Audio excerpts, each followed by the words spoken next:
Les belles-mères toxiques. Les belles-mères toxiques sont d'abord des femmes qui n'ont pas appris à s'aimer elles-mêmes. Elles ont appris dès le bas âge que leur valeur, que leur honneur dépend du fait d'être choisies par un homme. Et que le véritable amour, c'est l'amour que l'homme leur donne. Donc, depuis toute petite, elles ont grandi comme ça. Et malheureusement, elles entrent dans un foyer, elles entrent dans une relation avec un homme qui, lui, n'a pas appris d'abord à s'aimer lui-même et n'a pas appris à aimer les femmes. Donc, elle est là dans un foyer, en général, un foyer hyper toxique où elle vit des situations difficiles. Elle cherche l'amour auprès de son mari, elle ne le trouve pas. Elle cherche la considération et l'honneur auprès de son mari, elle ne trouve pas. Jusqu'à ce que elle met au monde un garçon. Et quand elle voit le garçon, pour elle, elle voit l'espoir.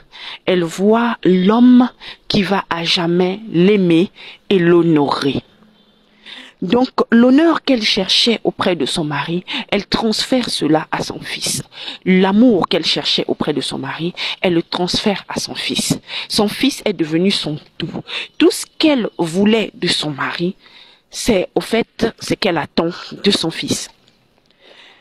Donc, une femme comme ça, face à la femme de son fils, pour elle, elle est face à une rivale. Parce qu'elle n'a jamais appris à s'aimer elle-même. Son amour propre, elle n'en a pas. Elle ne sait pas s'accorder à elle-même du temps, de l'attention et de la douceur. Elle ne sait pas s'aimer. Je ne parle pas ici des gens qui prennent soin d'elle et tout. Non. Il y a des femmes qui prennent soin d'elle, mais elles le font pour le regard des gens. Elles le font pour le regard des hommes. Elles le font pour attirer l'attention des hommes. Elles ne le font pas pour elles-mêmes. Donc, quand une femme comme ça, son fils se marie, elle voit tout de suite sa rivale, sa fille comme étant sa rivale. Elle voit cette fille qui vient épouser son fils comme étant sa rivale. Donc pour elle, cette fille vient ravir, vient arracher, vient lui arracher son amour, vient lui arracher son bonheur, vient lui arracher sa joie. Donc c'est souvent des femmes comme ça qui ont vécu des calvaires dans les foyers et qui n'ont pas appris à s'aimer. Regardez bien vos belles-mères bizarres là.